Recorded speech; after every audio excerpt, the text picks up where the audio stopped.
ಆತ್ಮೀಯ ವೀಕ್ಷಕರೇ, ತಮ್ಮೆಲ್ಲರಿಗೂ ಸ್ವಾಗತ. ಪ್ರೌಢಶಾಲಾ ಶಿಕ್ಷಕರ ನೇಮಕಾತಿ, ಅದರ ಜೊತೆಗೆ ಅನುದಾನಿತ ಶಾಲೆಗಳಿಗೆ ಹೆಚ್ಚುವರಿಯಾಗಿ ಶಿಕ್ಷಕರ ನೇಮಕಾತಿ ಮತ್ತು 6 ತಿಂಗಳಲ್ಲಿ 35,000 ಶಿಕ್ಷಕರ ನೇಮಕಾತಿ ಬಗ್ಗೆ ಪ್ರಕ್ರಿಯೆ ಆರಂಭಿಸಲಾಗುವುದೆಂದು ಶಿಕ್ಷಣ ಸಚಿವರಾದ ಮಧು ಬಂಗಾರಪ್ಪ ಸರ್ ಅವರು ಒಂದು ಬಿಗ್ ಬ್ರೇಕಿಂಗ್ ಅಪ್ಡೇಟ್ ಅನ್ನು ನೀಡಿದ್ದಾರೆ. ಬನ್ನಿ, ಹಾಗಿದ್ದಲ್ಲಿ ಶಿಕ್ಷಕರ ನೇಮಕಾತಿ ಬಹಳ ವರ್ಷಗಳಿಂದ ಕಾಯುತ್ತಿದ್ದ ಶಿಕ್ಷಕ ಆಕಾಂಕ್ಷಿಗಳಿಗೆ ಭರ್ಜರಿ ಸಿಹಿ ಸುದ್ದಿ ಅಂತಲೇ ಹೇಳ್ಬೋದು ವೀಕ್ಷಕರೇ. ಈ ಒಂದು ವಿಡಿಯೋದಲ್ಲಿ PSTR, GPSTR ಮತ್ತು HSTR aided school teachers recruitment ಕುರಿತು ಒಂದು ಬಿಗ್ ಬ್ರೇಕಿಂಗ್ ಅಪ್ಡೇಟ್ ಅನ್ನು ತಮ್ಮೊಂದಿಗೆ ಶೇರ್ ಮಾಡ್ತಾ ಇದ್ದೀನಿ. ವಿಡಿಯೋನ ಸ್ಟಾರ್ಟ್ ಮಾಡೋಣ. ಅದಕ್ಕಿಂತ ಮುಂಚೆ ನೀವು ಕೊಡುವ ಒಂದೇ ಒಂದು ಲೈಕ್ ನಮಗೆ ಸಪೋರ್ಟ್ ಆಗಿರುತ್ತೆ. ದಯಮಾಡಿ ವಿಡಿಯೋನ ಲೈಕ್ ಮಾಡಿ, ಅದರ ಜೊತೆಗೆ ನಮ್ಮ ಯೂಟ್ಯೂಬ್ ಚಾನಲನ್ನು ಕೂಡ ಸಬ್ಸ್ಕ್ರೈಬ್ ಮಾಡಿಕೊಳ್ಳಿ. ಮೊದಲಿಗೆ ಡಿಸ್ಕಸ್ ಮಾಡೋಣ ಹೈಸ್ಕೂಲ್ ಶಿಕ್ಷಕರ ನೇಮಕಾತಿ ಕುರಿತು, HSTR ಕುರಿತು ಡಿಸ್ಕಸ್ ಮಾಡೋಣ. ರಾಜ್ಯದ ಸರ್ಕಾರಿ ಪ್ರೌಢಶಾಲೆಗಳಲ್ಲಿ ಶಿಕ್ಷಕರ ಕೊರತೆಯನ್ನು ನಿವಾರಿಸಲು ಪ್ರೌಢಶಾಲಾ ಶಿಕ್ಷಕರ ನೇಮಕಾತಿ ಪ್ರಕ್ರಿಯೆ ಕೈಗೊಳ್ಳಲಾಗುತ್ತದೆ. ಸೊ ಆಲ್ರೆಡಿ 2022ರಿಂದಲೂ ಕೂಡ HSTR ನೇಮಕಾತಿ ಆಗುತ್ತೆ, ನೋಟಿಫಿಕೇಶನ್ ಮಾಡ್ತೀವಿ ಅನ್ನೋದ್ರ ಬಗ್ಗೆ ಮಾಹಿತಿಯನ್ನು BC ನಾಗೇಶ್ ಸರ್ ಅವರು ನೀಡ್ತಾ ಇದ್ರು. ಅದಾದಮೇಲೆ ಈಗ ಮತ್ತೆ ಪ್ರೌಢಶಾಲಾ ಶಿಕ್ಷಕರ ನೇಮಕಾತಿ ಪ್ರಕ್ರಿಯೆಯನ್ನು ಕೈಗೊಳ್ತೀವಿ ಅನ್ನೋದ್ರ ಬಗ್ಗೆ ಶಾಲಾ ಶಿಕ್ಷಣ ಸಚಿವರಾದ ಮಧು ಬಂಗಾರಪ್ಪ ಸರ್ ಅವರು ಮಾಹಿತಿಯನ್ನು ನೀಡಿದ್ದಾರೆ.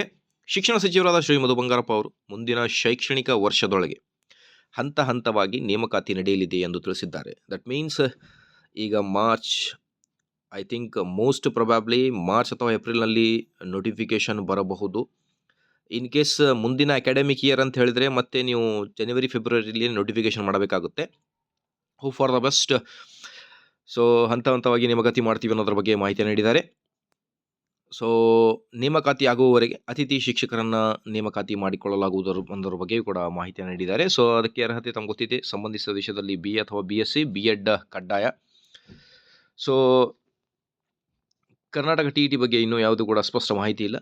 ನೇಮಕಾತಿ ಹುದ್ದೆಗಳು ಕನ್ನಡ, ಇಂಗ್ಲೀಷ್, ಗಣಿತ, ವಿಜ್ಞಾನ, ಸಮಾಜಶಾಸ್ತ್ರ. ಸೊ ವೀಕ್ಷಕರೇ, ಇದರ ಜೊತೆಗೆ ಈಗ ನೋಡ್ತಿರ್ಬೋದು ನೀವು ಪ್ರೌಢಶಾಲಾ ಶಿಕ್ಷಕರ ನೇಮಕಾತಿ ಬಗ್ಗೆ ಮಾಹಿತಿಯನ್ನು. ಇದರ ಜೊತೆಗೆ ಈಗ GPSTR ಮತ್ತು PST ಹುದ್ದೆಗಳ ನೇಮಕಾತಿ ಬಗ್ಗೆ ನೋಡ್ತಾ ಬಂದ. ಸೊ ಈಗ ಮೊದಲಿಗೆ ರಾಜ್ಯದಲ್ಲಿ 18,000 ಶಿಕ್ಷಕರ ನೇಮಕಾತಿ ಪ್ರಕ್ರಿಯೆ ನಡೆಸಲು ಸರ್ಕಾರ ತೀರ್ಮಾನಿಸಿದೆ ಅನ್ನೋದ್ರ ಬಗ್ಗೆ ಸಚಿವರಾದ ಮಧು ಬಂಗಾರಪ್ಪ ಸರ್ ಅವರು ಮಾಹಿತಿಯನ್ನು ನೀಡಿದ್ದಾರೆ. ರಾಜ್ಯದಲ್ಲಿ 900 ಕರ್ನಾಟಕ ಪಬ್ಲಿಕ್ ಶಾಲೆಗಳನ್ನು ಪ್ರಾರಂಭಿಸಲು ಸರ್ಕಾರ ನಿರ್ಧರಿಸಿದ್ದು 18,000 ಶಿಕ್ಷಕರ ನೇಮಕಾತಿ ಪ್ರಕ್ರಿಯೆ ನಡೆಯಲಿದೆ.